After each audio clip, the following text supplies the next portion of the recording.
So welcome everybody to this talk on the occult. My name's Dr. Sophie Weeks and I'm a lecturer in early modern history at the University of York. So it's an absolute pleasure to introduce Peter Forshaw today. He is a writer and researcher interested in the history of alchemy, magic, Kabbalah, astrology, ritual activity, and esotericism. And he's an associate professor at the Centre for History of Hermetic Philosophy at the University of Amsterdam in the Netherlands. And he's also a council member for the Society for the History of Alchemy and Chemistry. So without further ado, I'm going to hand over to Peter. Thanks for the introduction, Sophie, and hello, all you invisible people. I hope you enjoy the presentation and that it makes some sort of sense. Now then, okay, let's see if the controls work. Yes. Okay. Sophie mentioned I teach at the University of Amsterdam, actually at the Centre for the History of Hermetic Philosophy. It's the only centre in the world that actually teaches BA, MA, Research MA, and PhD level research in this field. We have people going from antiquity up to the present day. I fall sort of in the middle as the person who teaches the early modern history of Western esotericism. So from around the 15th century to about the 18th century, though, because I teach Renaissance esotericism, I also have to know about antiquity because the Renaissance is the rediscovery of a lot of classical texts, as well as Hebrew texts as well. So, yeah. That's basically what I do. I was approached last year by one of the commissioning editors at Thames and Hudson, Jane Lang, to write the third book in a series. And here are the first two books. They began with Catholica, about the visual culture of Catholicism. And then last year they did Pagans. And then Jane contacted me, possibly because I have this account on Instagram with the stupid name of Petrus Malus, which means bad Peter. And on there, students either, well, encouraged or bullied me, depending on my mood of the day, to start posting images and talking a bit about them, which I did. I started off with alchemical images and magical ones, and then just digressed and talked about pre-Raphaelite paintings or symbolist art in the 19th century and things like that. I don't really maintain this much nowadays, but it was interesting when I was asked to write a book for the general public to go back and see which images were the most popular, which ones got the most feedback. And that helps me select images for this. I have to say I was delighted because Thames and Hudson said, we want you to use at least 450 images. So I sent them possibly, I don't know, 600 or 700 images, the poor buggers, and they waded through them. Some they couldn't get because of either copyright reasons were impossible or just too expensive. I really wanted Harry Potter and Dumbledore in the final chapter, but I don't think they could afford it, or J.K. Rowling and company didn't want to be associated with me. But anyway, it's I have to say this is sort of the love child of my academic research and the fact that I've been interested in this subject since I was a teenager. So it's called the occult. It's not just the visual culture. It really is about decoding the visual culture, partly because this is a lot of what I do at the University of Amsterdam, where I'm really interested in the interplay between images and texts and how practitioners communicate their theories and their practices through a combination of the two, and sometimes the weird things they do. It's occult in the sense that it's hidden knowledge. Sometimes that's knowledge which is just not generally available. Sometimes it's stuff that's not taught at the university of the day. Sometimes it's extremely privileged knowledge that the practitioners will only sell to the highest bidder, as it were. Don't forget that a lot of these people who are practicing things like alchemy and magic, they're also looking to make a living. They're looking for patrons. When we look at the history of alchemy, a lot of the patrons are aristocrats who are competing with universities and the church for knowledge, resources, and alchemy is something that is popular there. So that's part of the story I tell through this book.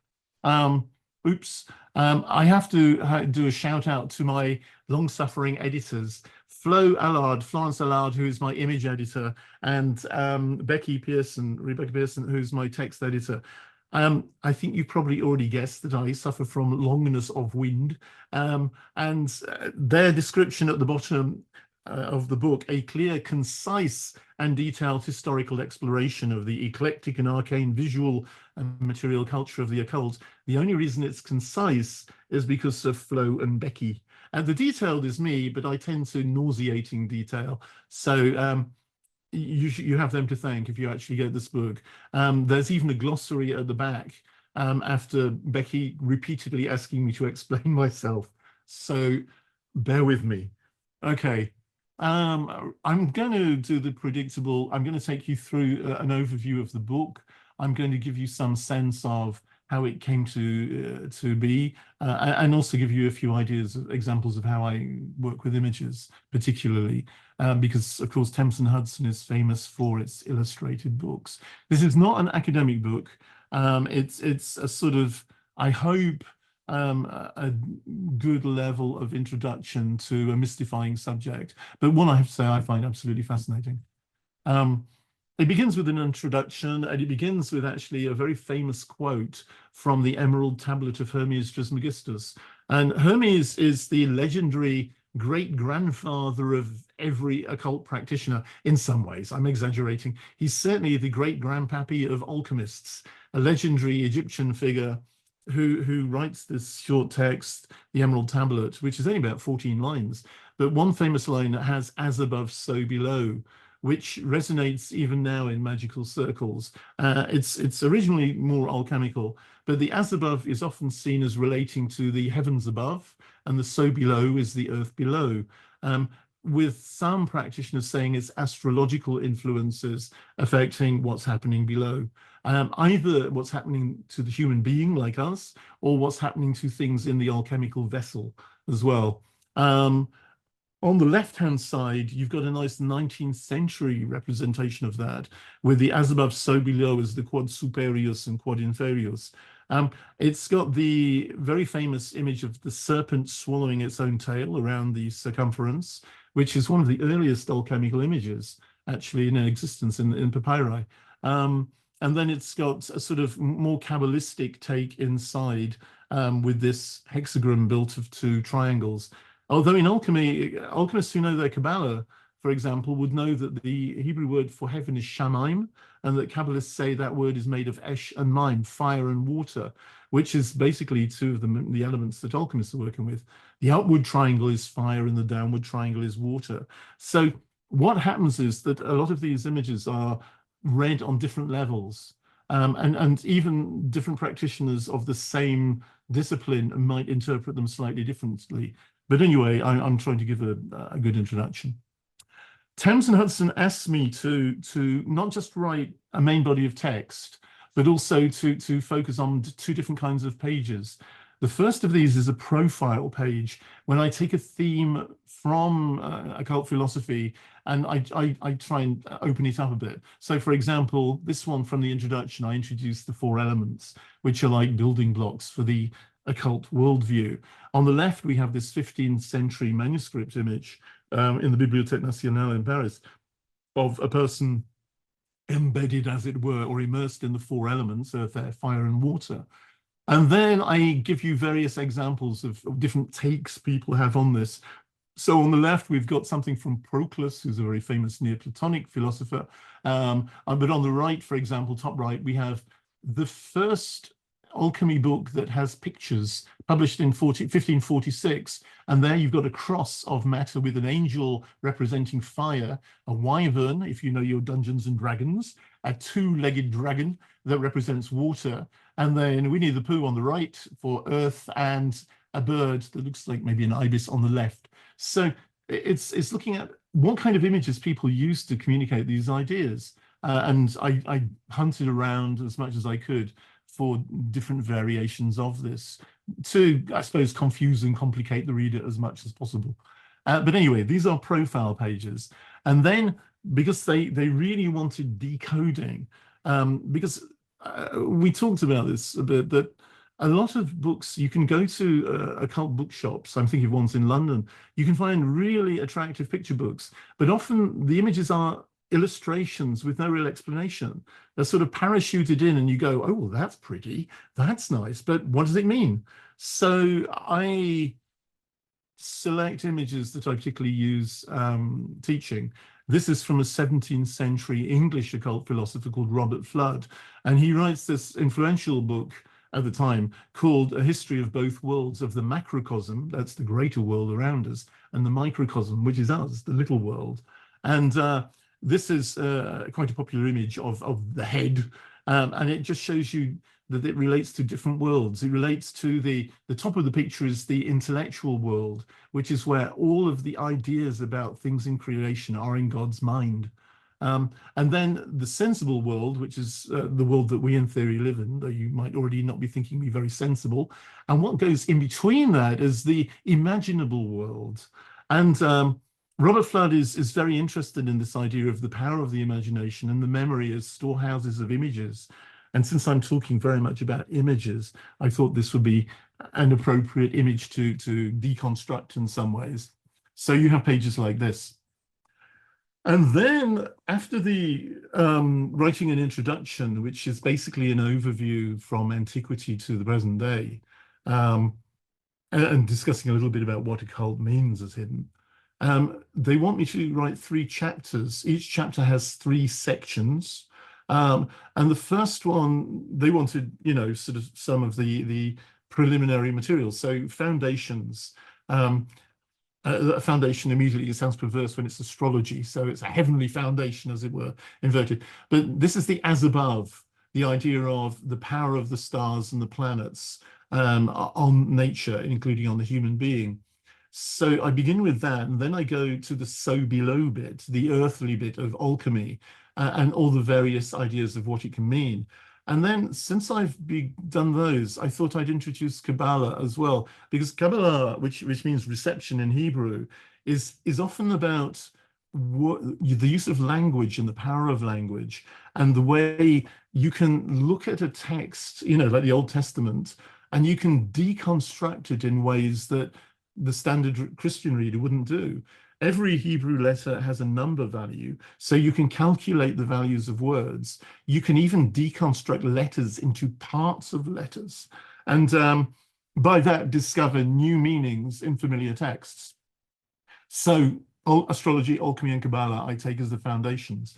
The image on the left is actually from a library in Amsterdam called the Embassy of the Free Mind. The Freemasons from the 18th century onwards had manuscripts, each of them in theory had to create their own copy by hand of the secret symbols of the Rosicrucians. This is a lovely version from 1943, so it's quite modern, at least by my croaky aged standards, and it's very much about alchemy. It's actually a sort of figurative impression of an alchemical furnace, but lots of alchemical symbols like dragons and lions and eagles and crows and so forth. That old man sitting there in his, well, Speedos maybe, is actually sitting where the fire would be in the alchemical furnace. So it's a nice illustration. Astrology, yeah, I mean, I begin in antiquity, Mesopotamia, Babylonia, and then come up to pretty much the present day, to be honest, introducing various ideas.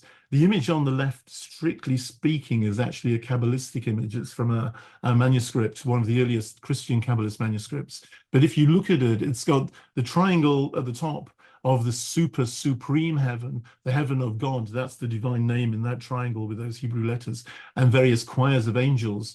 And the point going downwards is into the cosmos as we know it. I mean, this is the Ptolemaic cosmos with Saturn at the outer perimeter and the moon and Earth at the center. So that point goes right down to Earth.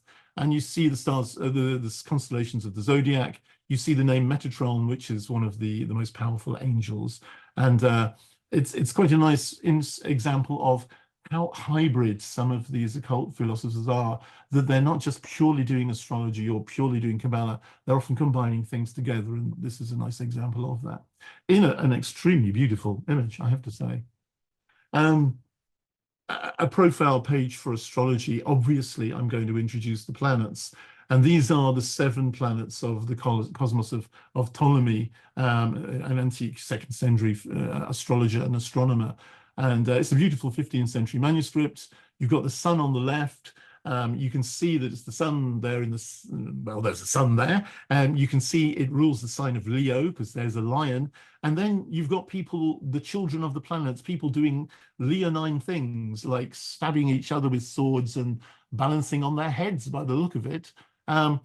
Some of the other ones are equally perplexing at times, but you can go through the planets. And now, if I were with you all, I'd be pestering you to know what horoscope sign you are and what planet, if you know what planet rules you.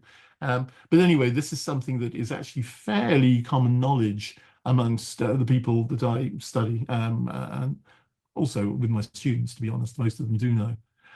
Moving to alchemy.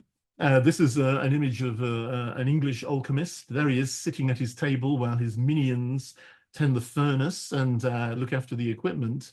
And here I'm discussing very much the various ideas about alchemy from antiquity. I mean, you know, the oldest alchemist we know by name is from 300 AD or CE, if you prefer, Zosimus of Panopolis, who has these amazing visions of, I have to say, the torment and torture of metals or human beings.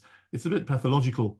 The psychologist Carl Jung loved that text, and it's still fascinating nowadays. But I talk about different types of alchemy. Gold-making alchemy, alchemy that's then tries to make medicine chemical medicine instead. So still working with matter, but for a different purpose. Alchemists that communicate with religious imagery, because most of the people translating alchemical texts are clerics.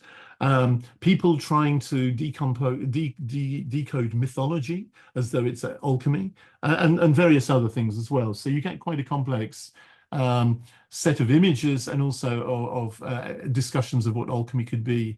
As a profile page, for example, from the 15th century, you start seeing hermaphrodites in alchemy, or androgynes, if you prefer. And this is a famous one on the left from a book of the Holy Trinity. It's a German manuscript, or a mixture of German and Latin, which is a weird combination of politics and religion and laboratory practice. And here you have the bearded person on the left is the guy, the beardless person is the woman on the right, but it's a hermaphrodite. And it symbolizes, the man symbolizes sulfur, which is red and fiery and male, and the woman symbolizes mercury, which is quicksilver, as watery, the female principle. These two principles were believed to be the theoretical ingredients of the philosopher's stone from antiquity through the Middle Ages. And here you've got a solar tree on the left and a lunar tree on the right. The symbolism is quite complex, but it symbolizes the union, the conjunction of these two principles, a compound that makes the stone.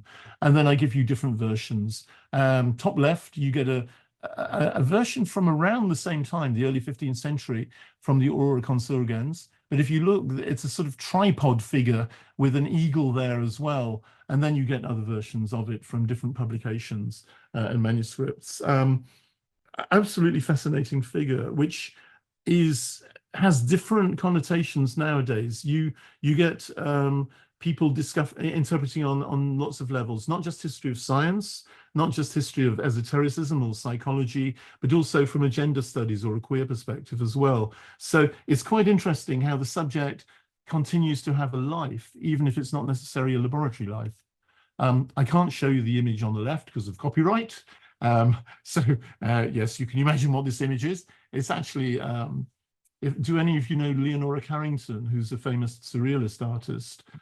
She's from Lancashire, dare I say, instead of Yorkshire, ended up in Mexico, but it's a Kabbalistic image that she paints, and you'll see it in the book. But I begin with Jewish Kabbalah, which is sort of, according to scholars in the Middle Ages. I'm not really a scholar of Jewish Kabbalah, I'm more of Christian Kabbalah. So, for example, I decode this image from a 1595 book, hand-colored in Hamburg, which, if you see, it's covered in Hebrew. The circumference is the Ten Commandments in Hebrew. You've also got the names of angelic orders like the seraphim and cherubim. You've got the names of God like Yah and Yahweh and Elohim. And then you've got also the names of the spheres on the tree of life, the Sephirot in Kabbalah. But you've got Jesus at the center of it.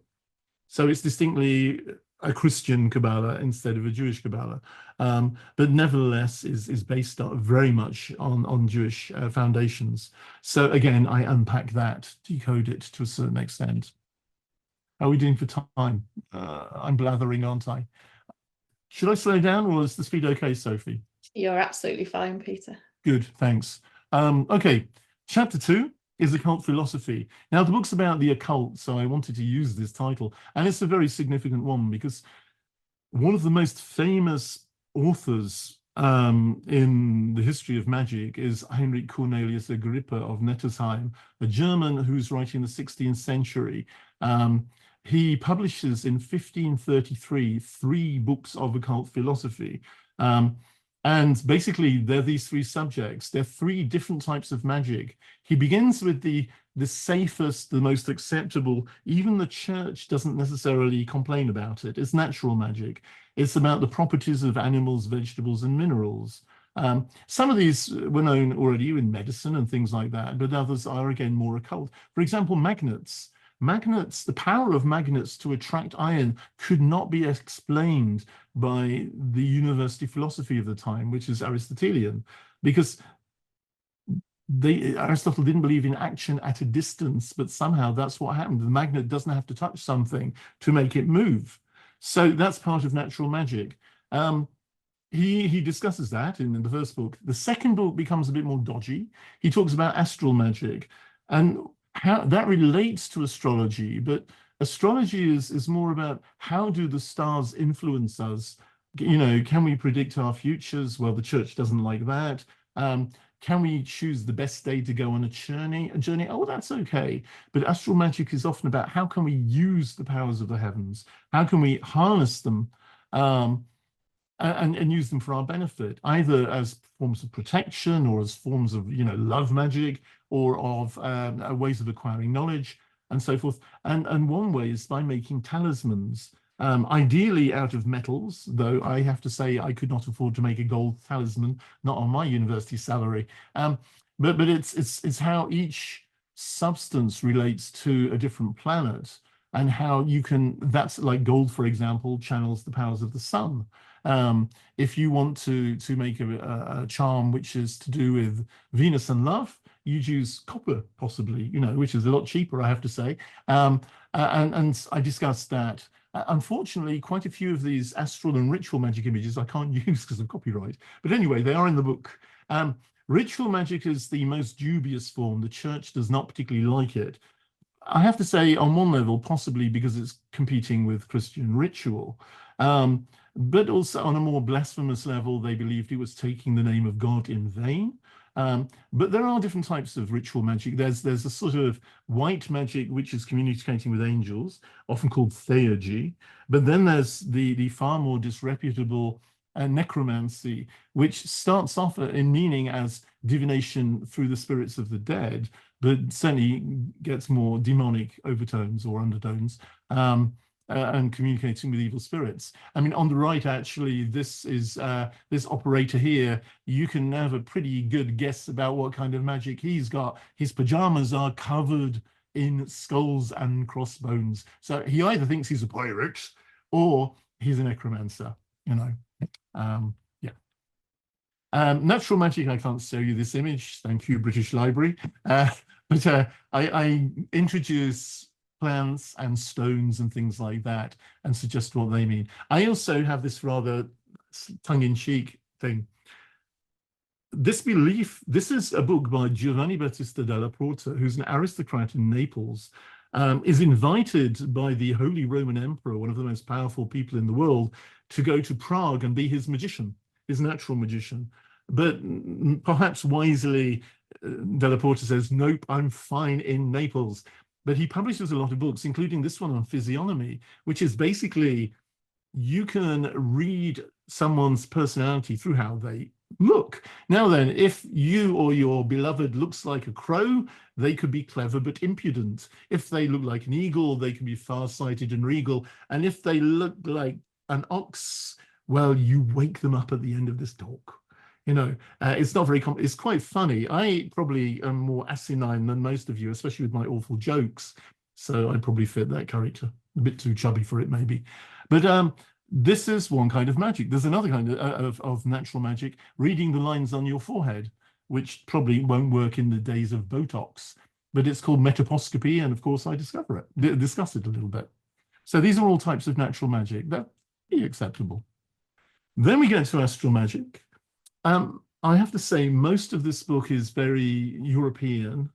But here we have a Persian, a 9th century Persian astrologer called Abu Mashar, who was extremely influential, certainly influenced a lot of the Christians as well. In fact, people like Martin Luther's friend, whose name has gone out of my, Philip Melanchthon.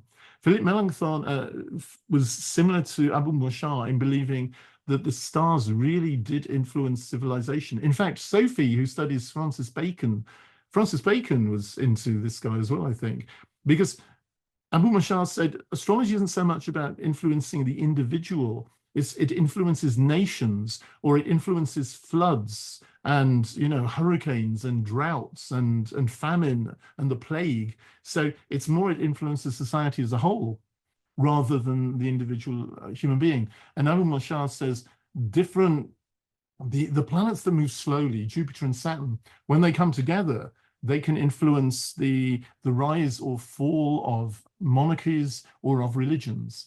And so a reformed theologian like Melanchthon was very interested in this, as was, you know, Francis Bacon on another level. So I discussed these kind of things. Ritual magic, I have to say, since I was a teenager, I was in love with some of the pre-Raphaelites, which probably explains rather a lot about my doomed relationships. But anyway, here is Morgan Le Fay, who is doing something nefarious, and I couldn't resist having this as the intro to ritual magic, with a quote from Dr. Faustus at the top of the page, just to make things worse, really. If you read this chapter, you are doomed, to be aware of that. But I discuss, various practices, angelic and demonic. I mean, often, to be honest, a lot of these are ways of gaining knowledge, long, hugely month-long rituals. So it just gives you different insights into why were people doing this.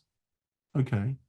Then we get to chapter 3, which is modernity. I mean, it's during the Enlightenment of the 18th century, a lot of this stuff went underground. It survived, for example, in Masonic lodges and things like that. The century of rationalism, as it were, didn't do any favors for occult philosophy. But then in the 19th century, we start seeing a revival of it, though it's not just a sort of the same old. They introduce new things. That, you know, mesmerism, this idea that we have energies within us that can be influenced by passing the hands over the body and change either psychologically or physically. The dawn of hypnotism and practices like that, but also the dawn of public societies where people can learn about this stuff, like the Theosophical Society founded in 1875 in New York, or the Hermetic Order of the Golden Dawn, which was open to men and women, something quite radically new. So you got new generations of practitioners and different kinds of interest.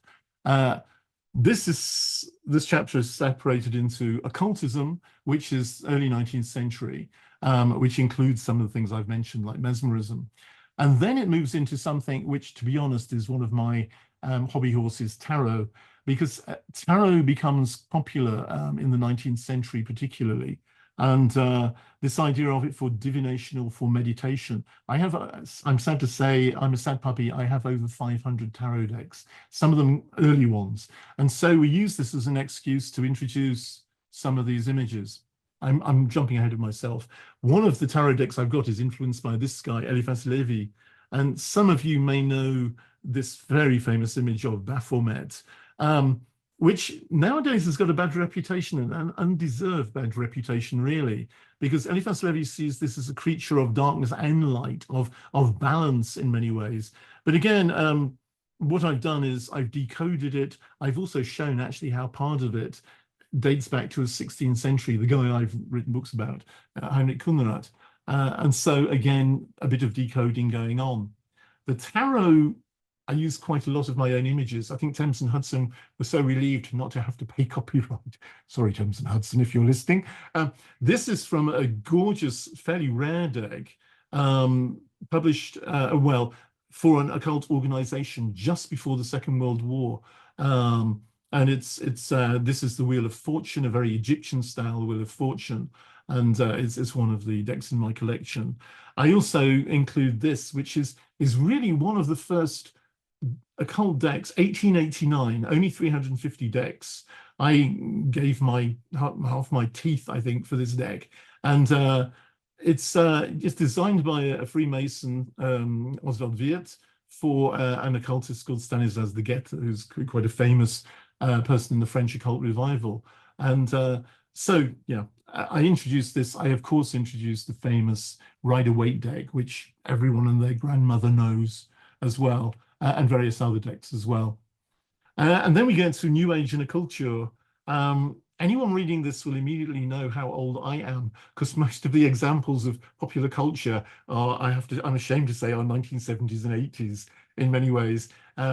I will confess that I got into some of this stuff through Jimmy Page in Led Zeppelin. And so lo and behold, yes, there's a photo of Jimmy Page wearing a sweater his girlfriend made him with an occult symbol from an early modern grimoire. It's the symbol of Saturn, because Jimmy Page is a Capricorn. And so he's wearing that. And I found that lovely, I have to say. You know, none of my girlfriends made me a sweater like that.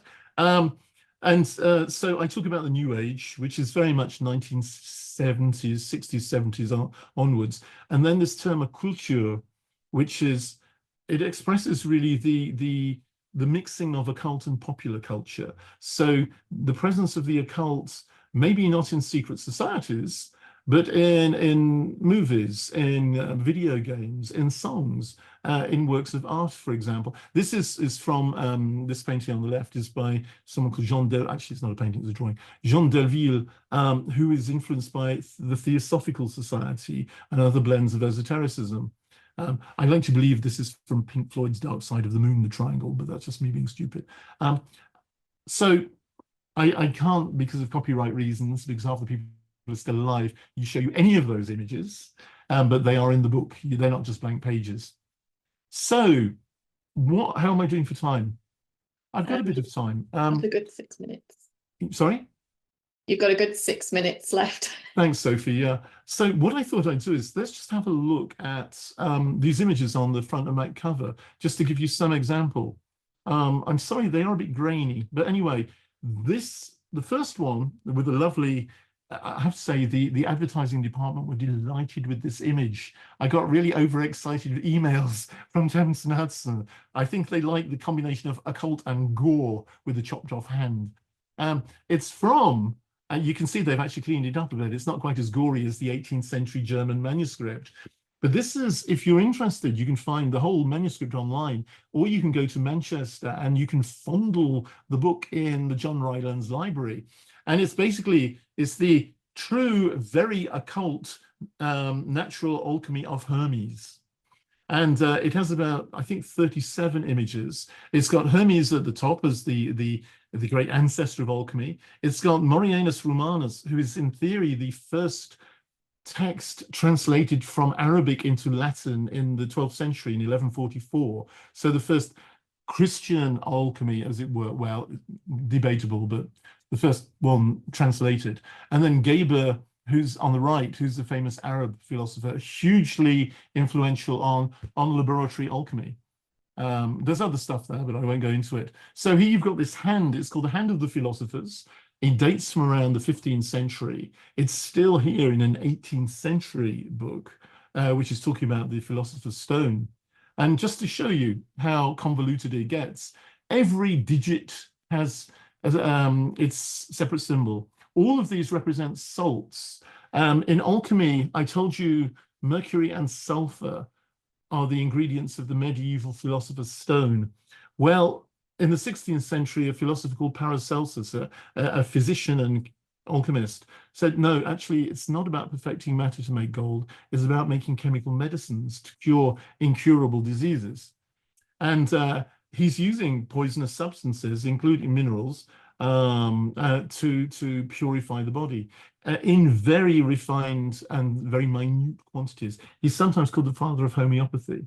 But anyway, here, all of these symbols represent different salts. On the right, the thumb is the most powerful salt, saltpeter, used, for example, in gunpowder. The index finger is vitriol, which is blue copper sulfate, used for making sulfuric acid, which, of course, you dissolve substances in. The middle finger is sal ammoniac. One use is for refining silver and gold, for removing other, for example, impurities of iron that are in it. The ring finger is alum, and even way back with the earliest known alchemist, Zosimus, in 300 CE, he talks about alum, used, for example, in dyeing, because alchemists are trying to color metals. I mean, that's, you're trying to take lead, remove its color, and add a gold color, for example, being a bit simplistic about it. And then the key, your pinky or your little finger, is common salt, which is, I mean, one thing is salt is a preservative. So, in medicine, for purifying, cleaning wounds, for example, it's important. So you get all of these different symbols, and then you get on the palm of the hand where you've got a fish. And really, for an alchemist, this is fairly obvious. What does a fish live in? It lives in water. Well, water is a symbol of mercury, quicksilver, because it flows like water. It's called the water that doesn't wet your hand. And that symbols the primal matter of all metals. In some images, I've not used one here, but mercury is actually multicolored. It's rainbow colored because it contains the color of every planet or metal. So Mars is the red planet, that represents iron. So sometimes you see Mercury, the red head. But then Venus is green because copper goes green with verdigris, like you see on church roofs, copper roofs, and so forth. But anyway, here we've got Freddie Mercury, as it were, as a fish. And then you've got fiery sulfur, the male part, as the flames around the philosopher's stone. Around the Mercury. The two combined make the philosopher's stone. So, it's not always that difficult to unpack an alchemical image. And then in the remaining few minutes, I use this image, which people sometimes go, "Ew, why have you used that image?" It's a manuscript at the Wellcome Library in London, the History of Medicine Library, and it's called the Clavis Inferni, the Key of Hell, or Black and White Magic. It's actually not quite as dodgy as it sounds, because basically this image on the left-hand side, some of you may recognize from, for example, the engraving of Albrecht Dürer. It's from the Book of Revelation. And, the famous description in Revelations of a sword coming out of the man's mouth, the 7 candles surrounding him and so forth. These 7 candles are interpreted by this book, attributed to Saint Cyprian, who was reportedly a necromancer before he became a Christian, which seems a pretty weird career change. But I suppose when Christianity is based around a guy who died on a cross, it's maybe not as weird as it sounds nowadays. But anyway, if you look carefully at all of these are in different alphabets. You've got Hebrew at the top, okay? And then you've got these angelic alphabets. This is called the Scriptura Malachim. And then there's another one called the crossing of the river. That's the crossing of the river. This is the Malachim. And there are different angels, like the angel Gabriel, the angel Michael. Our tech today is called Michael, so clearly, hi, Michael. It's one of these is you. And then Raphael, the angel of medicine, and so forth. So it's quite interesting. You can find these alphabets in the second of Agrippa's 3 books of occult philosophy, the book on astral magic, and the alphabets are there. But this is an early 18th century book. So it's interesting how that tradition of using secret occult alphabets, often derived from Hebrew, are used as ways of including this material. But as a final word, just to show you how strange this is, a few years ago, maybe about 8 years ago in Amsterdam, I had a student who was a US Marine in Iraq. Quite, amazing to have a US Marine coming and doing a course on occult philosophy, an MA. He was a bit late one day. I had this slide up. He walked into the room, decoded all of it, just like that. And he said, you wouldn't believe how many soldiers practice magic. Anything that can make that bullet miss you is classed as valid practice. So on that weird note about how some of this stuff is still alive and kicking one way or another nowadays, yeah, I hope you enjoyed the talk, and I hope it wasn't too fast, because I tend to gamble. Thank you. Thank you, Peter. That was absolutely fascinating. So we're going to open it up now for questions, and our first question actually follows on really nicely from what you were just kind of talking about. So David is asking, he says you referred to Della Porta, who, as we know, was an outstanding cryptographer. Oh, yeah, yeah. And David's asking, does your book explore the link between interest in mysticism and symbolism and the use of cryptography and codes by the secret societies who preserved this occult knowledge? To be honest, David, I touch on it. I mean, these chapters are not hugely long. They're about 3,000 words each. So I think from memory, I mentioned Della Porta with cryptography. There's also the abbot Trithemius. Trithemius was a German abbot, sometimes called the magical abbot by scholars. He was the mentor of Agrippa, who wrote the books on occult philosophy. He wrote a book on steganography, which I'm sure you've heard of, on secret writing, and another one on polygraphy, when he's interested in multiple alphabets in different languages. So I touch on it briefly, but I don't go into detail. You can't. This is an introductory book as an overview, but I do mention it, and it's a fascinating subject. Thank you. So we haven't got any more questions in the chat at the moment. So if anybody wants to just pop their question in there, maybe I can ask you a question. Yeah, I mean, the response is often shell shock after a Forshaw talk when far too much is introduced and not enough time to digest. Sorry about that. That's why the book's good. Go and read it. You can read it at your own pace. Well, we've had somebody actually putting in the box how much they've actually enjoyed this talk, and they're going to listen back to it. So they've thoroughly enjoyed it. Next question. Somebody would like to know, do you use your tarot cards? Oh yeah, yeah. I mean, to be honest, how old was I? I was sort of like 8 years old when we had a first tarot deck. I mean, I wasn't using it then. I was looking at it. I think my mum used it and other images as ways of getting me to shut up, because remarkably, you can give me an image and I go quiet. And my mum learned at a very early age to do this. But yeah, I do. A friend of mine, Liz Green, who's a well-known astrologer, she and a friend of hers did a tarot called the Mythic Tarot. It's not particularly traditional. I mean, it's traditional in the sequence of images that it uses the fool and the magician and so forth, but it uses them very much through Greek mythology. And since I love myth, it just speaks to me. And yeah, I mean, I don't use it all the time. I tend to use it at the beginning of each year, around New Year's Day. It's a sort of habit. My stepfather casts the I Ching and does his reading of that, and I do the tarot. And then I tend to do it when I'm heartbroken. Fortunately, at the moment, not so much, but yeah, in the past, rather too damn much. But I tend to stick with that one. I like the weight deck. I think it's lovely. I have a 1910 weight deck. I have the Oswald Wirth one as well. I have quite a few occult decks. And then some of these more artistic decks that you find on things like Kickstarter, which I find hugely creative. I don't think they're always used for divination. They're often used for imagination and meditation, but I really like what people are doing with some of these decks. You know, I find it inspiring, and I mean, some I don't like. I mean, some people I know love the tarot of cats and the tarot of dogs. I'm not quite there yet. I clearly don't have that level of enlightenment, but yeah. My question, if you were around, would be, do you, the person who asked the question, do tarot as well? And if so, which deck?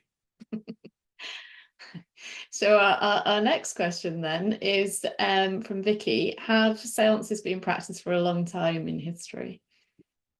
Seances. I sort of mentioned seances in the occult revival section, because you start getting it there with practices from theosophy and other traditions like that. earlier they wouldn't necessarily have been called seances, but you get a lot of what's called scrying when, for example, Queen Elizabeth I's mathematician, court mathematician, was called John Dee. And in my circles, he's also, oh, he's a magician. Yeah. If you go to the British Library, for example, you can actually go and see a crystal ball and wax seal of God that he created. And it's believed by scholars and archivists that it really is genuinely the one he made.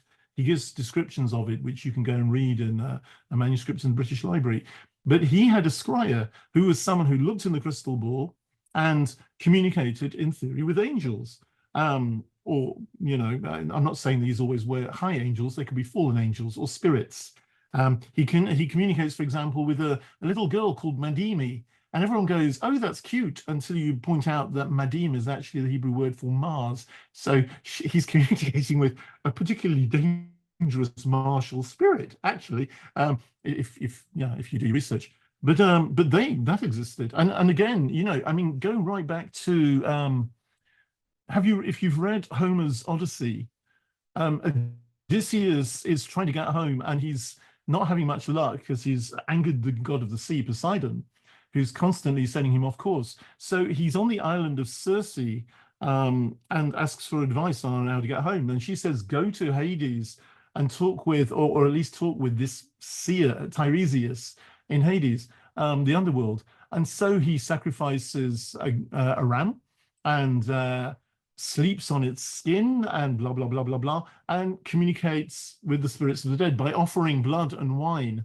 And through those, the spirits of the dead can come and communicate with you. It's a sort of halfway house. And it wouldn't be a seance, but it's communicating with the dead, which is no what seances are, you know. Mm. As a teenager in Preston, which is where I grew up, where there's not a lot to do. I grew up near there. Really? Well, we used to go to occasional seances at Preston Guildhall, but most of the things were things like, Granny says paint the toilet green, you know, and we think, wow. So yeah, Priest Town, Preston Priest Town, it explains probably rather a lot why I'm doing this kind of stuff now. Where are you from? Well, I was living in Lancaster for a long time. So. Oh, okay. Yeah. So we've got lots of questions coming in now, and actually some of them are quite big questions. Okay. So you met a question from David. You mentioned the 4 elements being the basis of occult thought, but weren't they originally the basis of scientific thought too? If so, when did science as we know it separate from occult knowledge? I mean, has it? I mean, yeah. You know, I mean, a lot, I mean, maybe I'm being a bit facile here, but occult on some levels is knowledge that is generally not known or not understood. Now, if you talk to me about string theory, I have not got a clue. And I would say that's occult. You know, the information is available just as it is available in some of these books that are published since the dawn of printing or in manuscripts, but it doesn't mean it's understood. And so I want to take some of the woo out of occult, you know, because people are thinking of horror movies and things like that. But I'm saying it's knowledge, which is, how do you communicate knowledge? Are there ways, I mean, when there's no copyright law, how do you communicate knowledge? You know, you don't want to give it to all and sundry because you've suddenly lost your way of making a medicine, you know. But I would agree with you, David, but I don't like saying that magic is not science. I mean, Sophie's book is about Francis Bacon and the science of magic, and I don't think you can make easy distinctions about this is legit and that's not legit, because one is anachronistic. I doubt, okay, many scientists now would like to be described as magicians, but nevertheless, they're hunting for the properties of matter, and a lot of what the alchemists are doing. I mean, 2 historians I know, Bill Newman and Larry Principe, they're both historians of science. Larry has a PhD in chemistry as well as history of science.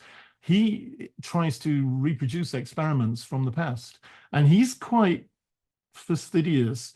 He talks about not chemistry, but chemistry, which is how people spelt it often in the 16th and 17th century, as a sort of halfway house where people using the term alchemist, maybe some of them were looking backwards. whereas chemists were sort of looking forwards. Ironically, I mean, he points out that Robert Boyle, when I was a kid, he was the father of English chemistry, rejected all of that nonsense of the hokey pokey stuff. But Robert Boyle was taught his chemistry by an American alchemist. So, you know, part of this is a revision of stories, because some of the stories were just too extremely black and white and simplistic, and if I'm honest, bigoted. And I'm hoping that, you know, sometimes reading this stuff, maybe you develop not occult sympathies, as it were, between planets, but sympathies to the people practicing this stuff, who I sort of read on a level where I take them seriously. I mean, I don't try and explain away visions by saying it's psychosis, you know, or things like, because I find that's arrogant on my part. So I tend to suspend disbelief a little bit. I sit on the fence to a certain extent. But yeah, if you want, David, I mean, maybe 17th century, some people really do start saying, I'm not that, I'm this, you know. It's interesting that earlier we start, in the Middle Ages, we start talking about magicians who call themselves magicians, because in the early Middle Ages, a magician is a dirty word. You know, I'm not a magician. No, no, no, no, no, no. And then gradually you get people who say, no, I am a magician. It becomes a self-appellation, the self-description. So these terms are quite fluid. You know, you can't just make one judgment about, you know, you've got to look at the agenda of the people who are using the term. Yes, one person's just posted in the chat the quote from Arthur C. Clarke that any sufficiently advanced technology is indistinguishable from magic, which I like. Really? I do like that quote. Quote. Yeah. I have to say, I grew up reading a lot of science fiction and fantasy. Yeah. You know, yeah. So another big question: what is the future for occultism? Oh, it's well, I mean, I'd say it seems quite alive and kicking. I mean, you've got you've certainly got a lot of practice. I know a lot of practitioners on different levels. I know magic practitioners. If you look at, for example, I discussed Aleister Crowley, who's very notorious or famous, depending on your temperament. In the, you know, born in 1875, the same year as Carl Jung, born in 1875. Now, if you look at the history of alchemy, Carl Jung and Jungian psychology is definitely interested in it. And in the new Jung scholarship of people like Sonu Shamdasani, Sonu at University College London is involved with a foundation called the Philemon Foundation, and he found a book, a manuscript of Jung about alchemy that was never published, and he's getting it translated. So it survives, if you like, in psychology.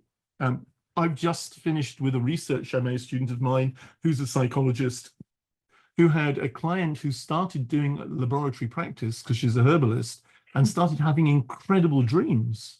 And so she took this seriously, interviewed the client, and did a thesis for me on this, where it's a mixture of history of alchemy, Jungian theory, and one-on-one consultation with Ruby, who's not her real name. And I find that amazing. So for me, that shows that's living. Magical practitioners, I mentioned Crowley and then digressed.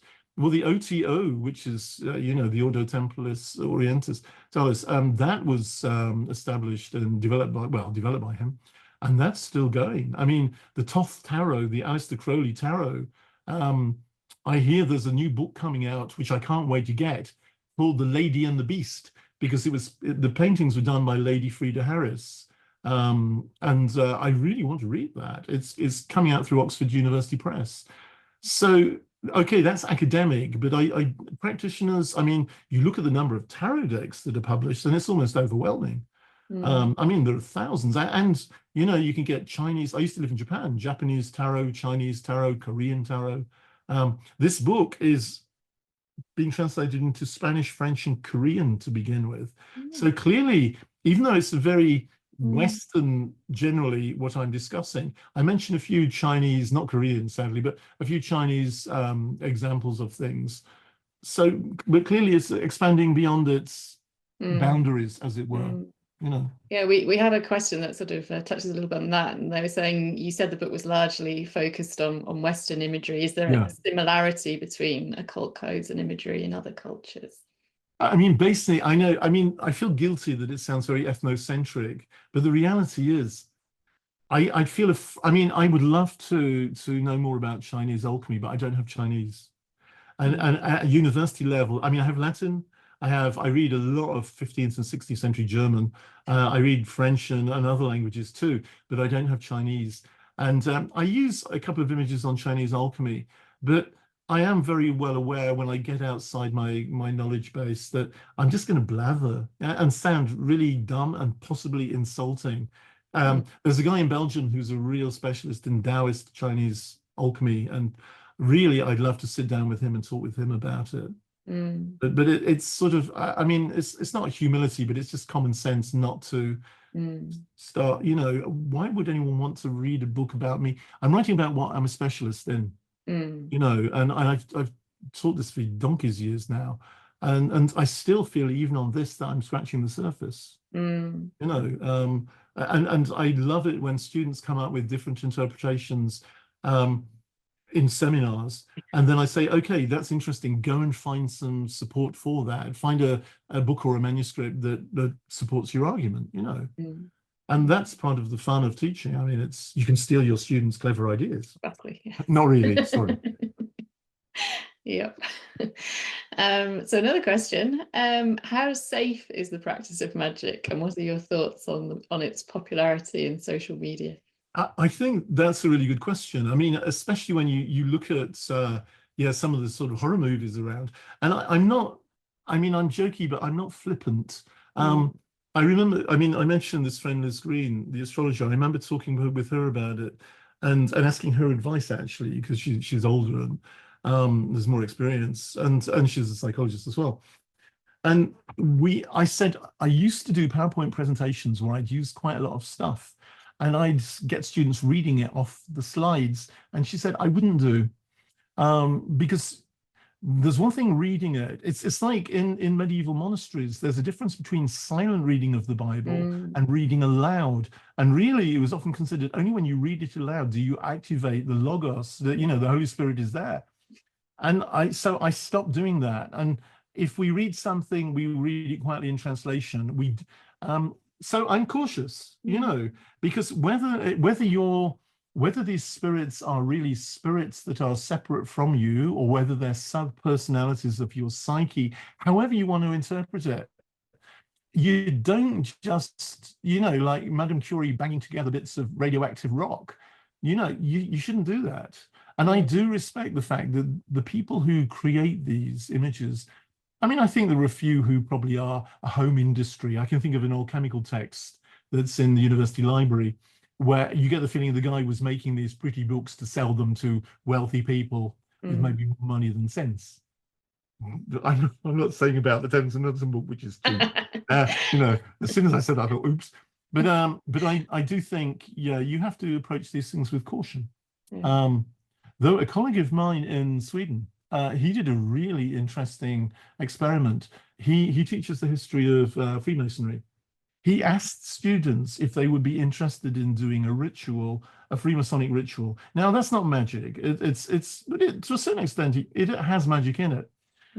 But it's an initiation. It's a level of initiation. And the students said yes, they would. And he invited journalists, psychologists, sociologists, and a whole bunch of people to come and watch the performance.